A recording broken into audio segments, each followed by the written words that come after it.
ओवीस kitchen या recipe चॅनलमध्ये तुमचे स्वागत आहे. तर आज आपण ना उन्हाळा स्पेशल अगदी चटपटीत अशी कैरीची चटणी करणार आहोत. तोंडाला पाणी सुटेल अशी ही कैरीची चटणी लागते. खायला खूप जास्त अप्रतिम. जर तुम्हाला जेवण जात नसेल ना तर नक्कीच अशा पद्धतीची ही चटपटीत कैरीची चटणी करून पहा. तर चला थोडाही वेळ न घालवता लगेच व्हिडिओला सुरुवात करूया. त्याआधी जर चॅनलवरती नवीन असाल तर नक्कीच चॅनलला एक लाईक आणि सबस्क्राईब करायला विसरू नका.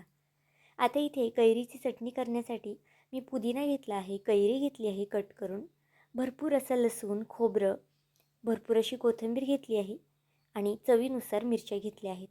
जर तुम्हाला छान तिखट ही चटणी करायची असेल ना, तर मिरचीचं प्रमाण इथे तुम्ही जास्त करू शकता किंवा जर कमी तिखट करायची असेल तर मग इथे मिरची कमी घातली ना तरी चालेल. आता हे सगळं जिन्नस बघा एका मिक्सरच्या भांड्यामध्ये टाकून घेतलं आहे.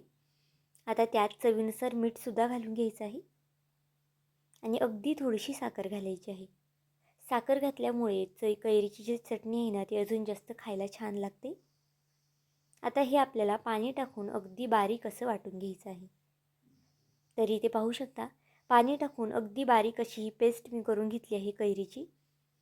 आता ही चटणी अजून छान होण्यासाठी ना यामध्ये मी एक फोडणी ओतली आहे. फोडणी ओतताना व्हिडिओ थोडासा स्किप झालेला आहे. फोडणीमध्ये आपल्याला बघा मोहरी आणि जिरं घालायचं आहे आणि आपली ही झटपट अशी कैरीची चटणी तयार झाली आहे. तर आजची ही रेसिपी तुम्हाला कशी वाटली मला हे कमेंट करून नक्की सांगा आणि चॅनलवरती नवीन असाल तर चॅनलला एक लाईक आणि एक सबस्क्राईब करायला विसरू नका.